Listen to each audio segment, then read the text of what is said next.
Hello, I'm Alex Mansfield, the host of Manny Talks Shooting, and welcome to another episode. This is the shooting podcast where I talk to individuals all across the shooting industry. We'll talk competition, self-defense, concealed carry. If you like this content, check out our YouTube channel, Manny Talks Shooting. And without further ado, let's get to this episode. Welcome, everybody. Welcome back to another installment of Manny Talks Shooting, the shooting podcast on the internet for me, for you, because I like to talk and have no free time after this. It's Manny Talks Shooting. Thank you for coming. Without further ado, we got to plug the title sponsor, Go Fast, Don't Suck. They made this awesome banner that's behind me that I love in my background. It's needed. You need dry fire decals from them, match banners for if you're a match. If you want a jersey from them, Bill's crew is awesome at customizing them. So check them out. GoFastDon'tSuck.net. Tell them Manny sent you. Move on with your day. Without further ado, we are sitting down with a friend of a friend, Mr. Sam Caldwell. How you doing, Sam? I'm good, Alex. How are you? I am fantastic, and thank you for joining me on this episode. I don't know if it was fate or it's just a happenstance. We are friends with Tom Castro. That guy, huh? I mean, it could be worse, right? We could be friends with worse people. Yeah. Hey, I guess that's right. He's a great guy, though. So Yeah. Well, and then I was just like, well, I mean, if he's good enough to be friends with Tom, he's good enough to be on the show. So it makes it perfect sense. So, Sam, the first question I always ask all the listeners is, who are you and how did you get into shooting? I'm Sam Caldwell. Started USPSA in 2020, right at the kick of the COVID bullet crisis, because my buddy said, "Hey, you should do this," and then I met Tom probably 4 months into that, and he's like, "Hey, dude, you suck. You should get better. You should follow me." And I was like, "Okay." So I didn't know any better, but I don't regret it. He's a fantastic dude, and me personally, I work at a firearms manufacturing facility, so I around it all the time. I was in the military for 15 years, currently National Guard, and been around firearms all my life. So USPSA is just like an extension of my lifestyle. Well, that's pretty cool. Well, first off, Sam, I want to say thank you for your service. No problem. And so we're kind of in the same boat. We both started roughly the same time, right? Yeah. 2020, when we're like, oh, cool, this sounds like fun. And then it's like, so like I didn't start, like I became a member in 2019 at the end. Like, oh, I'm going to start beginning of 2020, right? Oh, no. Right. I didn't start until the end of 2020. And I was like, shit. So 2020, you started out in what, production then? I did. Started June 2020 and quickly realized that carry optics was the better option, but I stuck to my guns and wanted to shoot first nationals as production, which, if you don't remember, that was also the year that Tom exploded his mag belt everywhere, and I was recording that stage, so it was pretty awesome. Mm-hmm. So I'm assuming you started in production, so that means what? Maybe a Shadow 2, or was it like a Plastic Fantastic? So I started with a Glock, okay. Glock 17. Shot it for about 2 months, and then some guy at the WAC let me shoot Shadow 2, and I just immediately fell in love. And then I fell out of love when I realized that it created bad habits for me, so I went to a Plastic Fantastic. Okay. So you mentioned the WAC just a second ago. Are you from Florida, or did you leave, or like, because I don't think you're in Florida now, right? No, I'm in North Carolina. I was active duty when I joined, and that's where I met Tom and was stationed in Tampa for my last duty station, so... Gotcha. So then you did you always have family up in North Carolina, or did you just decide to move up there? That's where I'm from. Oh, okay. So I just moved back home. Gotcha. So if you were going to call any club your home club, which one would that be? Dude, why you got to put me on the spot like that? Well, better question. Which one's closer to your home? And that's even worse question because it's the same. Like I can can either go down to Belton and hang out with Todd and Tyler, or I can go over to Rowan and hang out with Ike and Brian Wolf and all those guys. And it's the same. John Royer is the same distance, it's different weekends. Um, I would consider Belton my home, honestly, just because their member process is like 2 or 3 years out. I don't necessarily need to be a member of any range, but I would consider Belton my home. That's because I would go there. I'll probably every month for their local. It's just fantastic local, and then regardless of what's going on in my life, I will take a week and help with Todd whatever he needs as a friend. Mm-hmm. Gotcha. So you, if anything, you'd consider Belton your home, which it looks like they put on good matches. I've watched plenty of your master member breakdowns from Mm-hmm. Belton. So Yeah, all so the worst ones come from there because Tyler makes me go faster. right now. So speaking of that, does he put pressure on you to go faster, or is that just a internal like clock inside of you saying go faster? Dude, I am so competitive. It's ridiculous. Like, I see him run like a 13-second run, and I'm like, oh, I could at least do that in 15. Watch this. Mm-hmm. So, Well, he does have like a foot and a half on you, right? Maybe. I mean, who's measuring? That's the better question. he's not tall. I mean, like, I'm not like Hobbit size, even though I am called Hobbit. So now when I'm concerned, how'd you get that nickname? So Area 6, it was, of course, Tom and Craig McElhaney and um, Todd and Tyler, and we were all getting ready to go out to eat. And Tom was filming a video, and it was like the very last stage he tried to film, and I was sitting over there with a nail just beating on his blue drum, like, "Let's go eat, let's go eat," and he just got this hobbit in the background, beating on this drum. I can't really show this video right now. I was like, "Bend over, I'll show you my precious." Oh, So the Hobbit nickname kind of stuck. well, that's too funny, but it's okay. The Hobbit and Lord of the Rings are up there in my movie category, so that's pretty redeemable. Yeah. So, you said you are in the firearms space, like as your day job, right? So, I am, yeah. so can you share what you do without making Oh, any yeah. oopsies? Oh, no. Yeah, for Okay. sure. So I work at the company Zero Delta above Mhm. me. We make ARs. We make a Glock clone. We're getting into some DMR and some AR-15 competition rifles here uh, with a USPSA inspired rifle coming maybe later. Mhm. Um, but I am the senior gunsmith. I'm also the tech support guy and the compliance officer. The, my official title is assembly director. So So you put parts together? I'm just fucking with you. eh, sometimes, I mean, So most of the time it is Legos for ARs or sorry, AR-15 and Glocks are all Lego guns. There's hardly any fitting that needs to happen. But when it comes down to the troubleshooting, is where you really make your money. So I'm a certified gunsmith, so that was just a win-win for me to come here. right. So that's not bad. Now, was this? I'm assuming. Did you find this job in the from when you left the military, or did it take you a minute to find this role? So in the military, I was actually an IT guy, and I hated it. I'm not gonna lie, I hated it. And I was looking for a what they called a internship. Is kind of the way the Army explains it. You could do 6 months on your last at the end of your enlistment and go and intern in a field that you want to get into. Um, I really wanted to be a gunsmith before I got out of the military, and so I kept looking around. I just so happened to be home, and I found this place, and they accepted me as an intern. Well, things didn't work out, and I was still stuck in Florida, but I got to work at a gun range.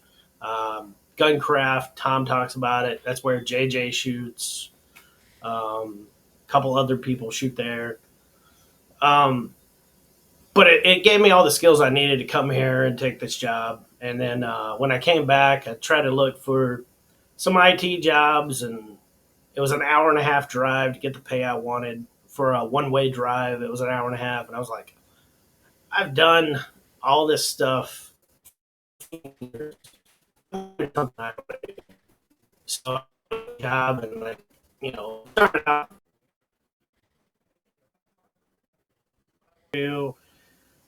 and then I just quickly climbed the ladder, and here I am. Mm-hmm. Well, that's pretty interesting.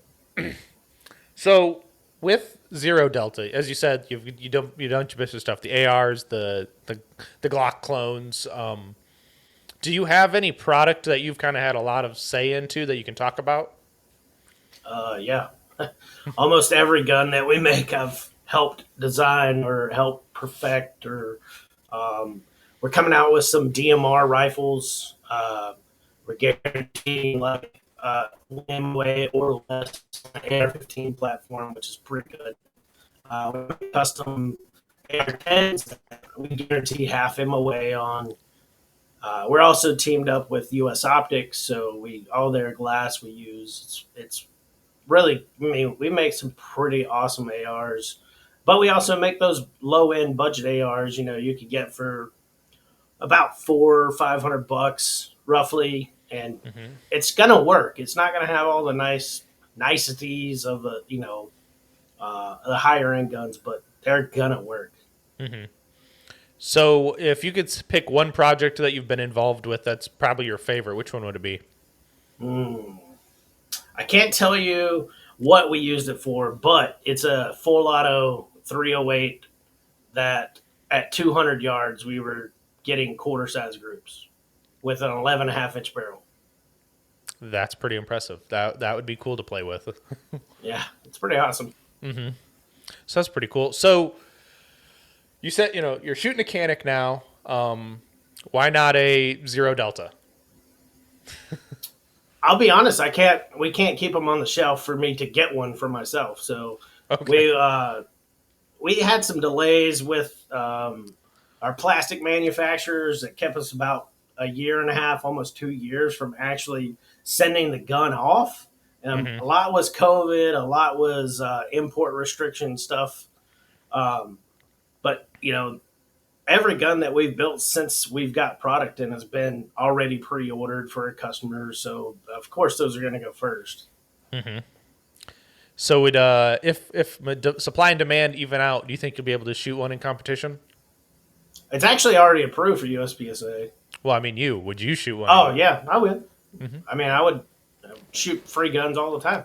Right? Well, put a smile on my face like this. Long as the ammo's free too, right? That's the hard part, right? Yeah, I mean, that's a different story, All right. Everyone could use an ammo manufacturer as a sponsor, right? Yeah. Hey, Arms Corps, here we are, buddy. Come on Right? out. Exactly, right? I know you, John. Mm-hmm. Free ammo. Need more bullets. So I want to dabble back into USPSA a little bit more. So you went from production to CO. What was the biggest aha moment between the two when you initially jumped? So before I actually ever shot a carry optics match, switching from the first time into production, I took a JJ Ricazza class, same one that Tom talks about and how much all he learned. But I was the guy going, "Oh, see, this is exactly what you say." Right? I was the guy that's hitting him on the shoulder. But he really taught me like a lot of things that I used to go and beat my buddy that invited me to USPSA like from day one. So like I took a class on I think it was a Friday, Saturday, and then that next Wednesday I was beating my buddy. So it was fun. It's the little things though that kill me now. Mm-hmm. Like, I mean, you saw my breakdown. So I do see your breakdowns, but honestly, before we had this, I was dry firing, and I told Tom, why do I feel so weirdly motivated to go crush my training after I've watched someone else get broken down? Not just me, like you, or if it's another members like Josh or Harrison, like when you guys go get broken down, I'm like, ooh, I want to go train. Like it really motivates me to go and think about what he's talked about Right. and then throw it into my own training. I think that's the special sauce of his breakdowns, and especially in his, we'll call it community within his little master members and like his online program that he has. That's the special sauce, because if you want to get better, you're going to take other people's malfunctions or errors and make them better and not exist in your own. Yeah. It's gonna and I've even made a video about it. He posted about it. It's like, even as like an insider member, not even a master member, you go watch the breakdowns, you're gonna take away something in your own shooting. Yeah. So even that makes it worth it, right? And I mean, although the platform kind of sucks, like I'm not gonna lie. Yeah, I wish, but it's $10,000 for an app. So Yeah, I'm not saying he but needs an app, but yeah. can we switch like hosting services? Because like the thing is wonky. Oh, are you talking about Wix Spaces or whatever? Yeah, Yeah. I don't know if it's just me or like I don't get any notifications. My notifications are on. I don't get any notifications when he posts something. I'm like, what the? I got to go in there every Oh day. yeah, you got to go to every sub thread and hit the follow and notifications thing. Yeah. It's not pleasant. That's for sure. I told him he should just do an OnlyFans. Hey, It has a subscription thing built into it. yeah, and then you So could pay premium for more videos. that's right. Screw that paywall that's opened up. No. I want to see Tom do a master member breakdown with no clothes on. But luckily enough, we don't. He could be doing it without clothes on anyway. We don't see him. Yeah, that's true. That's true. I mean, we know where he does it in his house though, so it's kind of like, Yeah. and he does have children, so He doesn't even. So, like, what he gives to you guys, he doesn't edit it until I've watched it, right? But there's been many times I've got my master member breakdowns. He's like, hey, I'm recording in here. Can you get out? What do you need? that's too funny. It pays to be an old IT guy, right? Yeah. But yeah, so like you said, you started in 2020.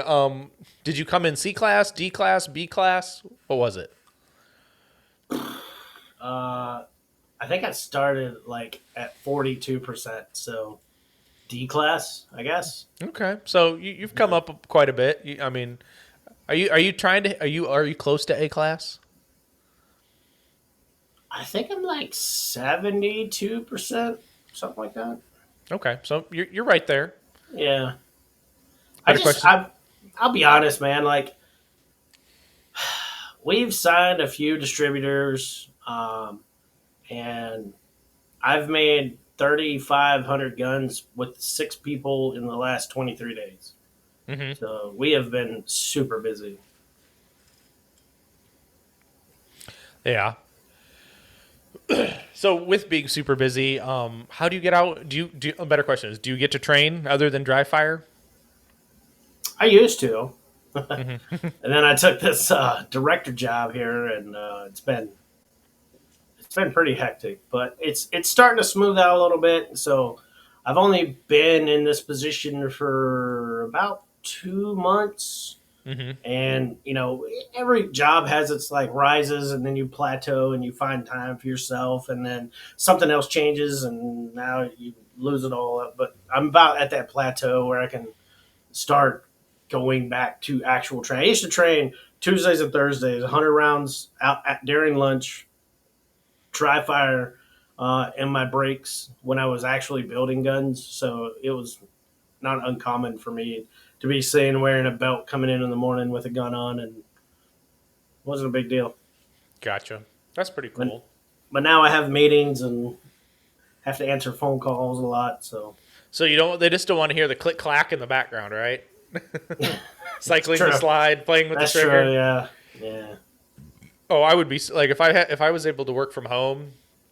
Oh, I would have to be like pressed to talk all the time because it'd be just like click clack, click. I would have one of those big trucker headsets, with the big boom mic. And Yes, like, yes, click. you need one of those. What can I help you? Click. Oh, I'll listen to him rant a little bit. Click. All right. Yeah, we can help you that. Yeah.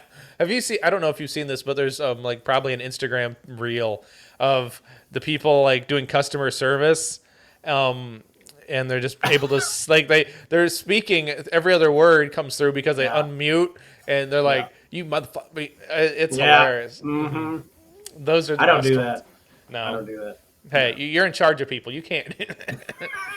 I have a door though, so I can do whatever I want. Exactly. Exactly. So, I don't know. I mean, is classification still a goal for you, or have you become more of the way of Tom and it's like classification really doesn't matter? I mean, I still get like super excited to shoot a classifier. So I always want to do good, but like a big thing that I learned, especially this last year, is the classifier can definitely change your overall score for the day. So it doesn't do you any service to bomb it because it's just going to make you look bad. Hmm. Especially if Todd beats you. Right. Well, he has home field advantage though. He has the power of the tablets. Hmm. I mean, like, well, I Yeah, guess Sam gets an extra couple procedurals for not picking up those nails. yeah, No, but you're right. Yeah, so if you bomb the classifier, you give away easy points to your competition, right? right. And that's the hardest thing too is when people are like, I don't want to go up. I don't I got to zero it. I'm like, okay, go down another 5% in the scores then. Well, I mean that's why for Tyler and Tom they never really don't try, but they don't like.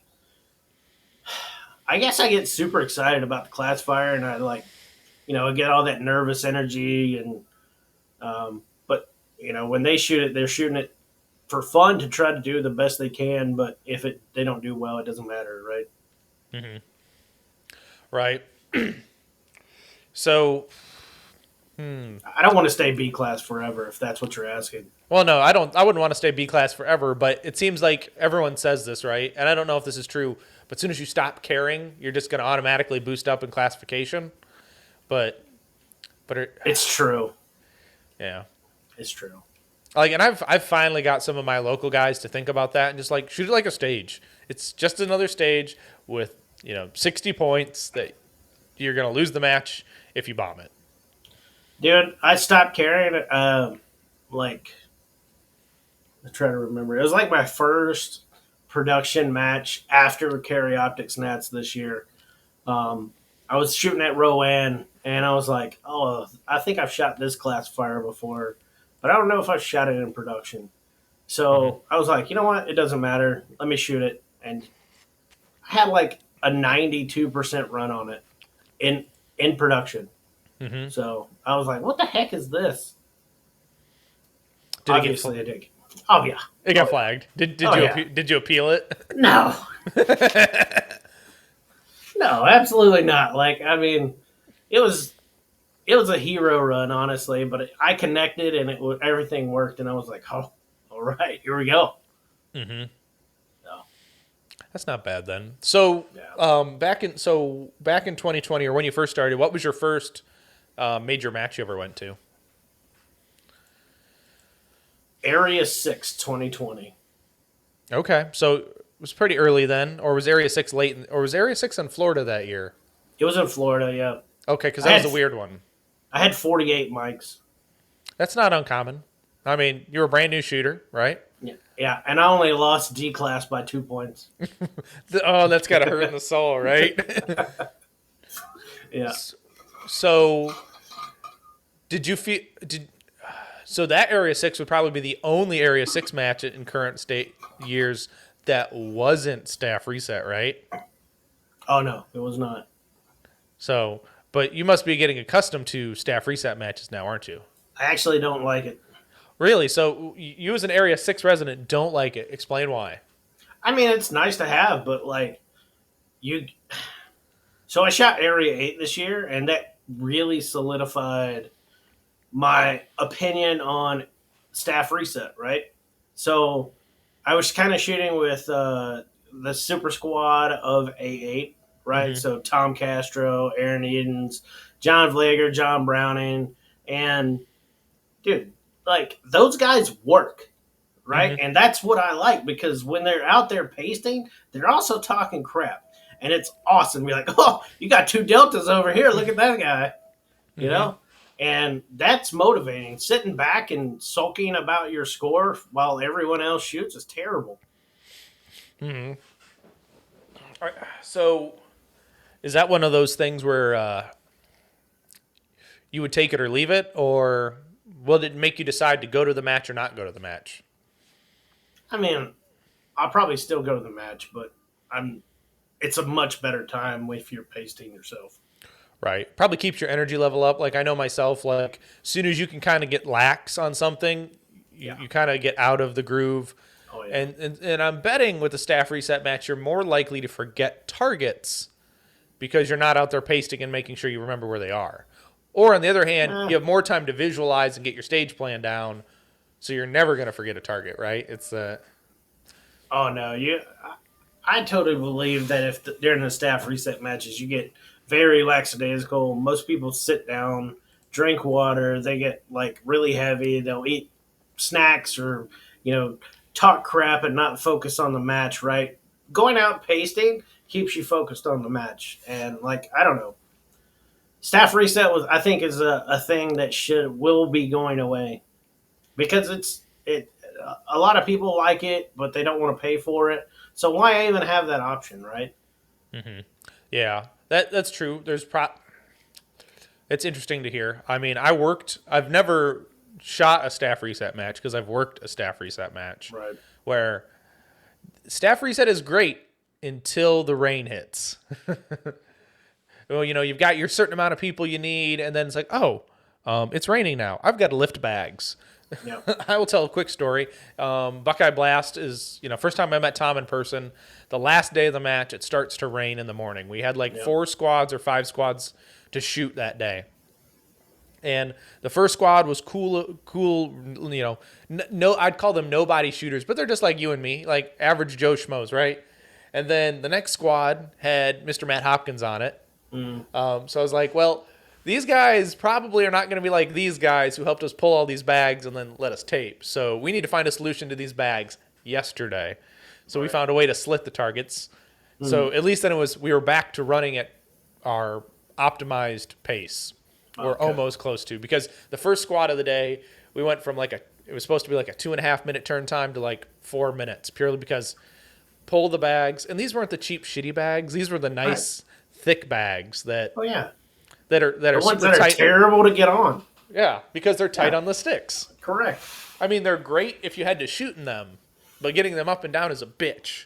So we figured I it just out. think everybody should save the money on plastic bags and buy waterproof targets. See, I don't disagree, and I do disagree at the same time. Now, do I agree that waterproof targets should always be on movers? Yes, absolutely. But it's hard to say to have them on the whole match because It saves time. I guess I won't disagree with you on that. But it's hard to, currently in my brain, as being a match director, and I ran a match, I was like, double the cost on targets and pasters. It was hard to swallow, especially for the tight budget we had. Right. But now, if you're maybe a nationals level match, absolutely have waterproof targets. Yeah. I mean, South Carolina sectional had waterproof targets. Yep. They also threw out a stage. Well, that But wasn't the target's fault. It was the target's fault. It was in the wrong bag. No, the target was not the blame. The person that put the target up was to blame. I know. I'm just messing with you. That sucks because that stage looked cool. And the best part was, as I got Tom to send me the video of Kluge kicking down the door. Oh yeah, I was standing there. I love Jim. Jim's a good dude. I like Jim a lot. So you said your first area match was Area 6 in Florida. Yep. You had 43 or 44 mics. 48. 48, even worse than what I said. Yeah. Did that light a fire under your ass to get better, or what? What was the case there? I'm not gonna lie. I was shitting with Michelle Viscusi at the time. Mm-hmm. That lit a fire in my butt. Nothing wrong with that. Yeah, no, I left that match and I was like, man, can't believe I lost by 2 points. I should get better. Mm-hmm. So I guess it did. Right. So then you get to go and shoot a whole rest of the season, pretty much. Did you have any Yeah. was that your only major for the year, or did you shoot like Well, I mean North? that major was like October. Right. So So then what? Probably North Florida section, probably by then, maybe after that. And no, I didn't shoot that. okay. No.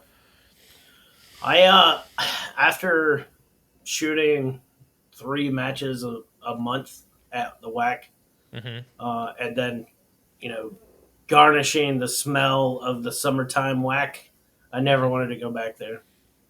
Oh yeah, because it's built on. It's next. Is it next to the dump, or is the dump, or It used to be the dump. okay? That yeah. And then it's right next to an airport, right? It's beside of a drag strip racetrack Mm. and an airport. Okay, so that's why they got the super strict safety rules. Oh yeah, it's Gotcha. terrible. Yeah. Here nor there, it is not an ideal range for USPSA. It yes. So it kind of the problem was is like most other ranges, the town grows up around that area, Mm-hmm. and it's just one of those things that it's going to be there, but doesn't mean it's great. Correct. That is true. So we're going to fast forward into 21, right? So you decide you're going to get better because 48 mics is not okay. No, No. So what was the next major after that? 21 was South Carolina sectional. Okay. Did you see good improvement?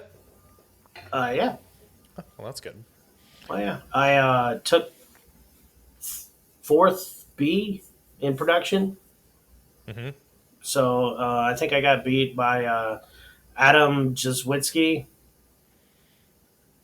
He's a South Carolina native.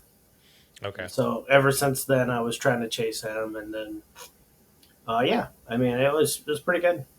Gotcha. So a couple listeners want to get to at this point, and it might bring up some more topics. So, Okay. um, so you have to then get. I'm going to ask this question, and then you're going to have to guess who asked the question. Oh, it's gonna be easy. Okay. Have the growth treatment sessions been working out? Yes. So who asked the question? Do you know? It's either Clay Henson or Todd Holmes. Wrong on both. Oh, dang. So this is the guy who is B class trash, Mr. Oh, Matt Kobe. he's A class trash. No, the problem is he didn't upload his scores fast enough, so it bumped him back down after another classifier he shot that same weekend. Oh, that's hilarious. He never told me that. Oh yeah, he changed it and then he had to change it back. It was hilarious. I busted his balls on that one.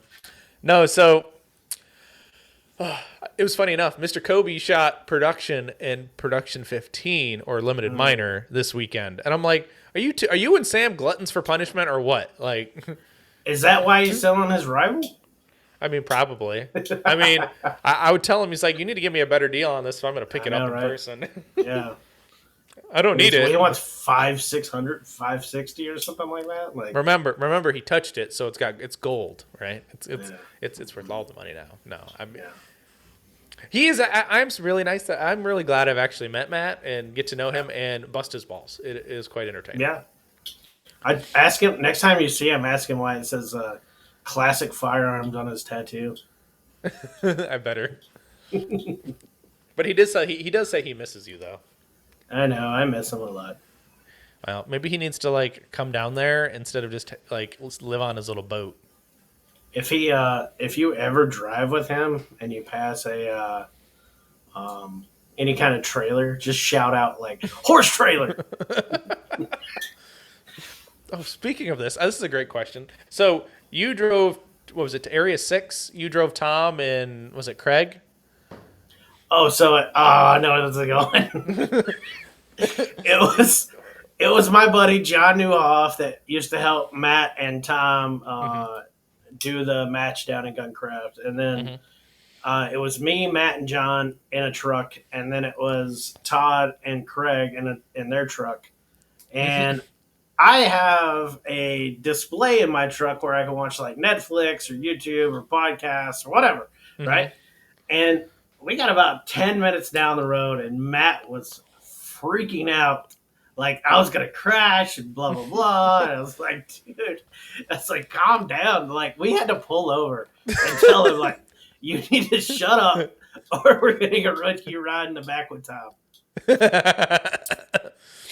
That's too funny. But everyone kind of likes that display in your truck, don't they? I do, yeah, I like it. Yeah. Do now. It's quite probably entertain. It's probably got really nice nav and all that crap. Has it probably got Google CarPlay? So it's actually like an Android tablet. Oh, that's pretty cool. So can you run Yeah, practice score on your truck? I can. It's like cool. Scream the scores over here. Yeah. I'm not getting out. Yeah, I'll just hotspot my phone. It's a tablet. Yeah, that's pretty. That's pretty baller. Not gonna lie on that one. So this is a good question. Our friend Tom wants you to think real deep. What is your biggest weakness as a shooter?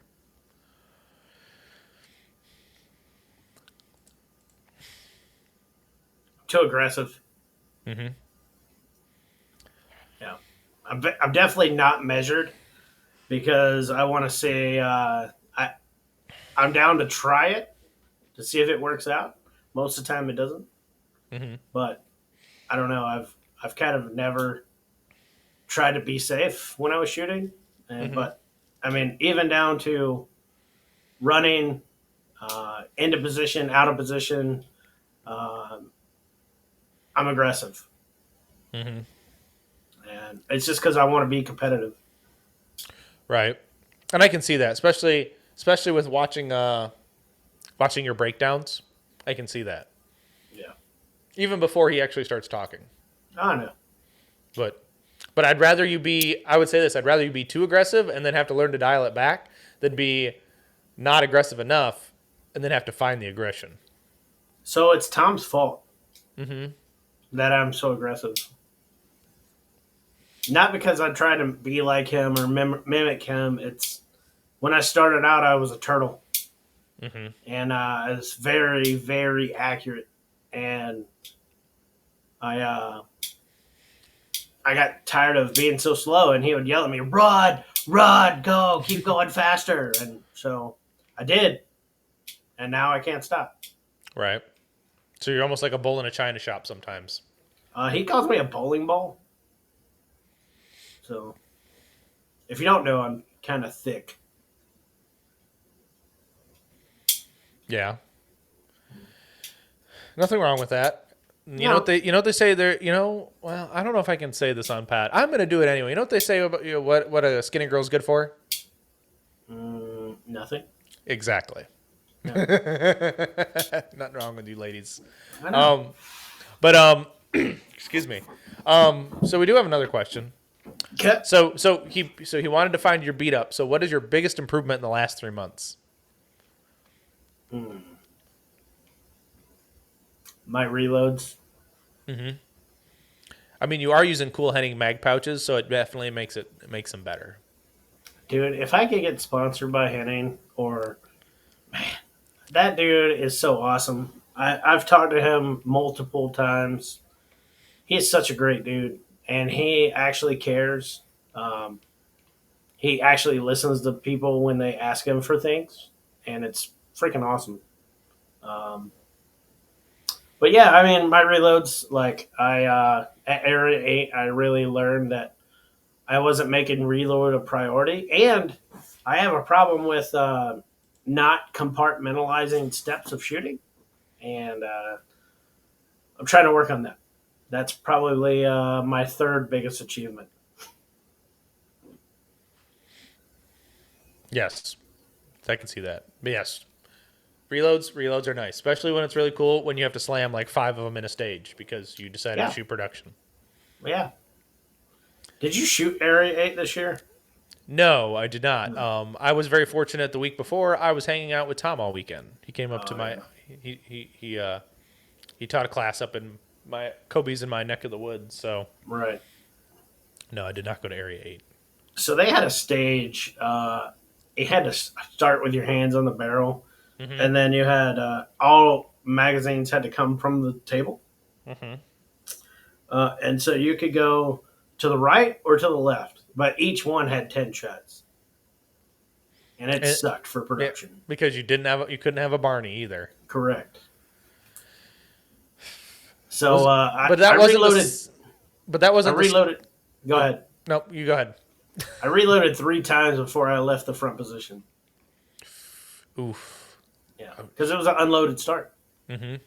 Yeah, All the bullets. all the All the bullets. bullets. Now, this wasn't the stage that was 3 per, was it? No, Oh, that'd been that one. horrible. That one was terrible. That was the first stage we started on, and it had 2 double stack swingers. At least they weren't holy monkeys, right? They had a holy. No, they had a holy monkey too. Wasn't on that stage, but double stack swingers at 3 per is terrible. Well, especially for production. That's 6 rounds right there. Well, one of the double swingers had a no shoot on it. Yeah, that's never fun. Yeah, and it was an unloaded start. So no Barney mag, no Barney No. round. Area 8 is not low. Well, it seems like most matches nowadays are not low cap friendly. Oh no. But I will tell you this.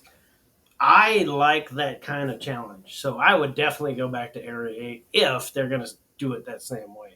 Because it was a fantastic match. Mm-hmm. So Yeah, I can talk trash about how hard it was and all this other stuff. But it makes me want to go back and get better at it. right. Well, yeah. Well, everyone likes hard shit, right? To an extent. No, To an no. extent, they like hard stuff because if You it's know who too doesn't easy. like hard shit? Matt Kobe.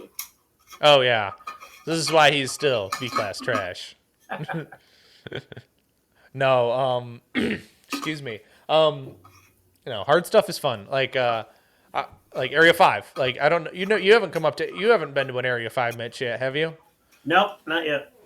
I don't know how much major matches I'm going to get in this year. I have a couple of Army classes that I need to go to this year, so it's probably going to kill a lot of my free time.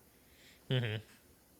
Which isn't terrible, right? You got to do stuff. You're still what? You said you're still reserved, right? National Guard, yeah. Gotcha. I'm going to be a warrant officer, so it's going to definitely make my retirement a lot better. So, Right. sorry, USPSA. Right. So you shot only 2 nationals, carry optics and handgun nationals this year, right? This year, yeah. Okay. They're both in Ohio for you. Yep. What did you think of the facility? It's okay. Could it be better? It could be better. It could be closer. I mean, it is what it is on distance. Mm-hmm. I think I honestly think they should not every 2 years they should have it at the same place, and then the next year they like move it like West Coast, Central, Eastern esque. That way most everybody gets the best opportunity to go. Right. Right. Yeah. Like for myself, like I told myself I didn't want to go to Open Nationals down in Talladega, but I told myself I must go to Nationals in 2024. Yeah. So that means I'm going, unfortunately, to Talladega for Open PCC Nationals. The area's not that great, but the match is okay. Yeah.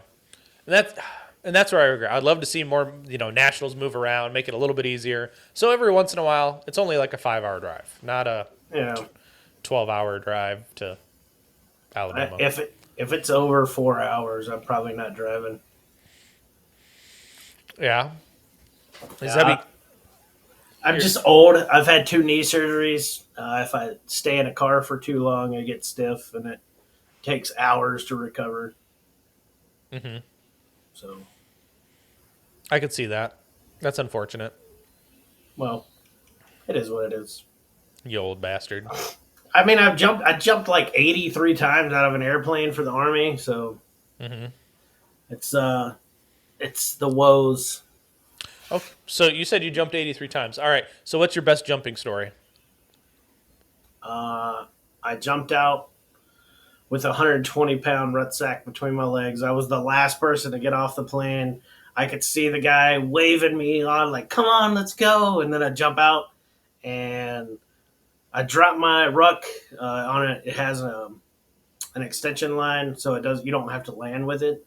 And then it was dark. There was no wind. I actually landed on my ruck, hit my head, gathered my stuff up, went to the assembly area, sat down on my ruck to change my socks, and woke up the next day in the back of a Humvee. Yeah. That's no fun. Well, those are the breaks.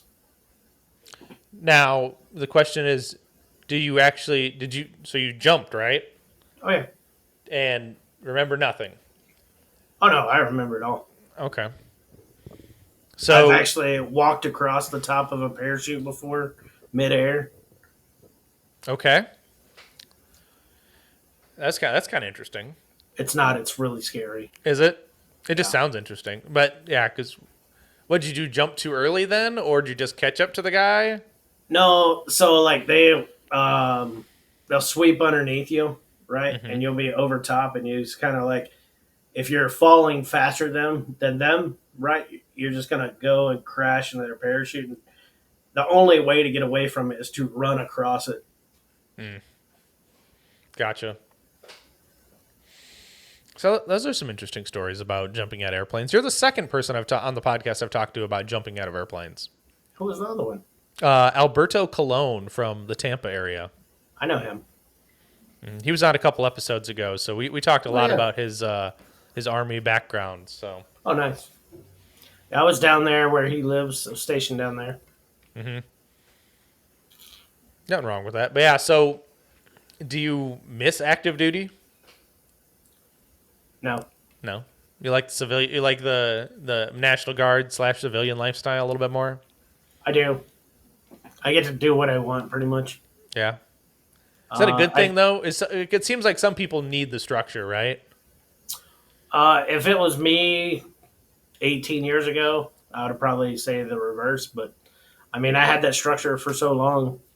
So the owner of this company, the COO of this company, are all former military, retired. So it works out very well. I get the camaraderie from them. I have the discipline that I gained through the military. The only thing I do miss is jumping, all airborne stuff. Mm-hmm. But So, would you ever take up skydiving as a hobby? no, Too different? it's more expensive than shooting. Oh, fair enough. Yeah. I mean, I could probably afford it if I wanted to, but I tend to go all in on my hobbies. So Right? As we should, right? Like, if we want to take them seriously enough, you kind of can't tippy toe into them.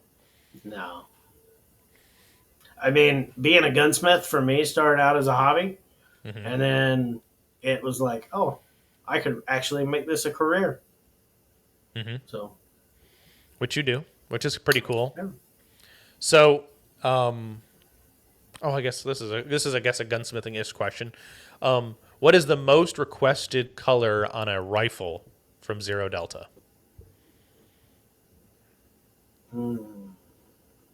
Vortex bronze.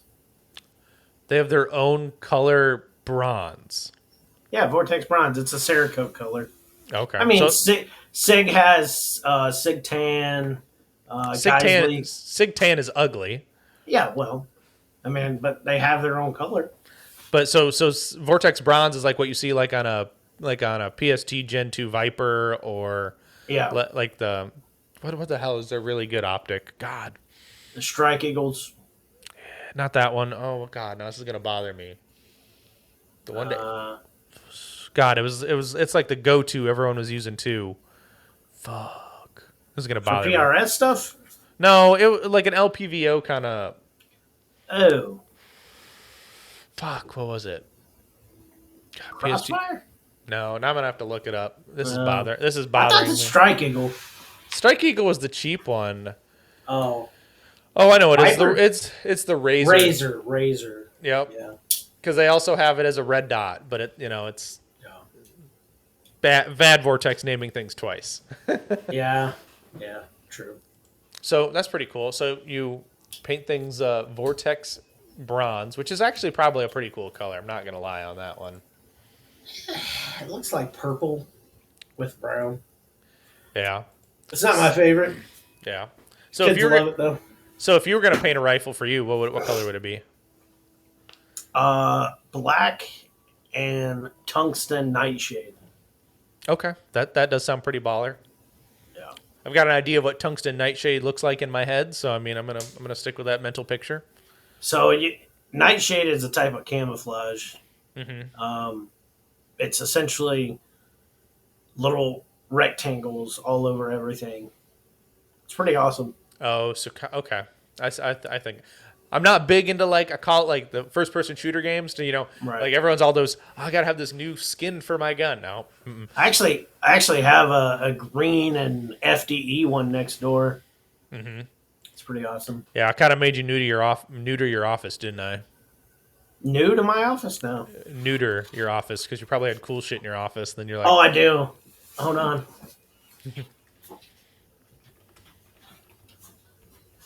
It's a 300 blackout. that. Oh, that is pretty baller. It's a SBR, so. And then we got the old retro gun.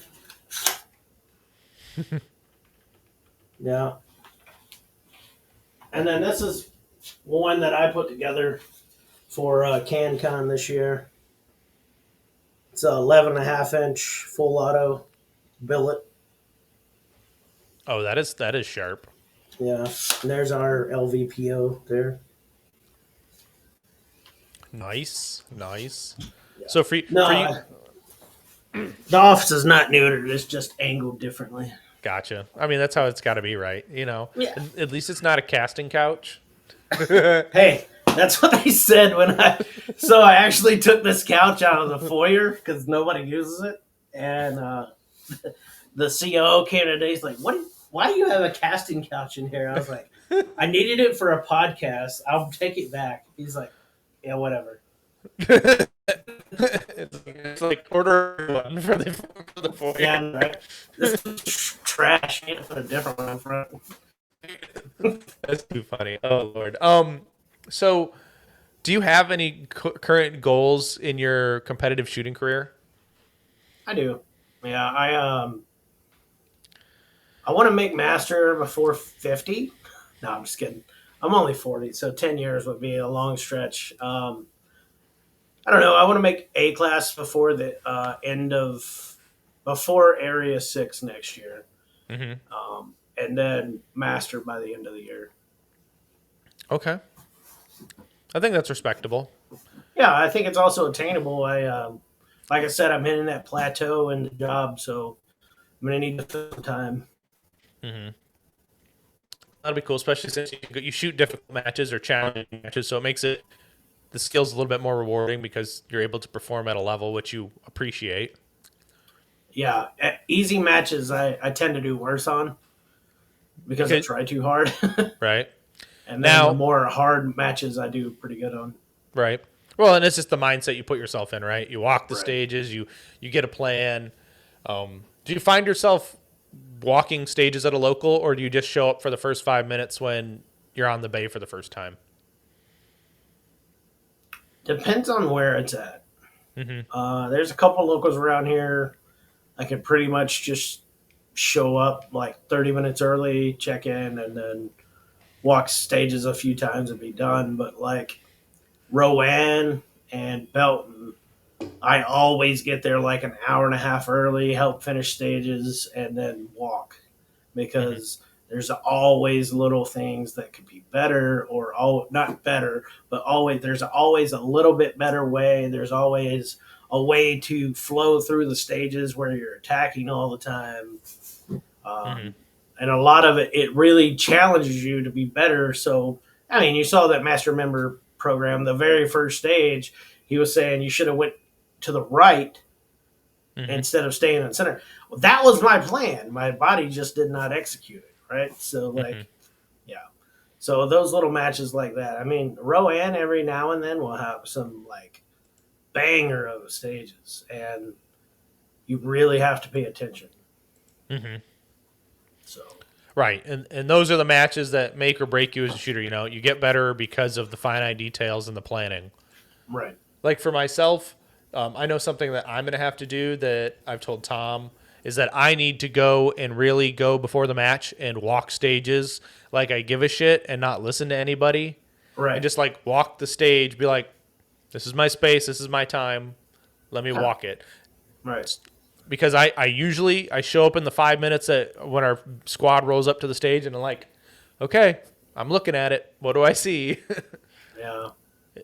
I think you're honestly doing yourself a disservice by doing that because everybody wants to BS with their friends and they haven't seen them for a month or a couple weeks at least, and Hmm. uh, a lot of people get wrapped up into that. But I mean, once I put my cleats on or my shoes on, it's time to train. Hmm. So that's kind of the mentality I take at the locals, is because that's what it is. It's a training match for me. Hmm. Um, I may not be the perfect, but I take what I screwed up last time and try to make it better and incorporate it into that one. And then like I have really targeted dry fire, so like I didn't just go through a routine. I Hmm. take my match criteria from last month or whenever and use it into my next stages. So that entire month that I'm not shooting that next match is I'm dry firing those situations throughout my dry fire. Hmm. So when What? I do see it again, I already have muscle memory on it. Hmm. Right. And how intense do you say your dry fire training is? What is it? A couple times a week? Is it an hour a night, or what are you getting in? So at minimum 30 minutes. Hmm. If I'm not getting something or if I feel like it's a little off, I'm going at least until I get it done. So like if whenever we get done here, I haven't dry fire today, so I'm gonna go home and dry fire before I say hello to the kids. Because once I say hello to the kids or do whatever, because they're probably in bed already, um, I'm done, right? Hmm. Because it's just the way it works as a dad, I guess. Yeah, absolutely. And family does come first in a lot of for most cases. I mean, Right. especially it's cool when you have a spouse and children who understand your hobbies and like what you want to go do. Right. Now, do your kids? I don't know how old your children are, but do they seem that like they'd be interested in the shooting sports when they become of age? So typically during the about October timeframe until January, I'll dial everything back and shoot one local a month, and then another one weekend a month. My oldest and I are going to shoot shotgun matches. Oh, okay. So we both enjoy sporting clays. I have four kids, four boys, right? I A feel sorry for 17, your wife. a 17, a 15, 4 and 3 year old, Oof. and my 17-year-old dude, he is a crack shot. Every year we zero in the deer rifles, and we have a single test. It's can you hit a 20-ounce lid nailed to a tree at 100 yards? Hmm. If you can't, you shoot the 22 until you can, and then you go back, because I'll tell you right now, high power rifle ammo is expensive, Exactly. really expensive. So every year, that's the thing, and about within 5 shots, he's got it dialed. So he's a crack shot, That's pretty cool. That's and I'm not gonna he's lie. he's even better with a shotgun. Hmm. But he doesn't want to pursue that. He wants to be a finance major, which is fine with me. Hmm. The 15-year old, it's not very into guns at all. Hmm. The 4-year old has shot a 22, a 12 gauge, a 20 gauge, a 410, a 300 blackout, and an AK. A gambit of Uh, different things. That's for sure. yeah. Oh well. I mean, I build guns, so of course I've got guns. Right. Um, but the coolest moment as a dad was he mag dumped a 300 blackout and was like, "Daddy, build me one." I was like, "Okay." He's like, "I want dinosaurs on it." I was like, "Okay, cool." But better question: what kind of dinosaurs? Oh yeah, T-Rex, of course.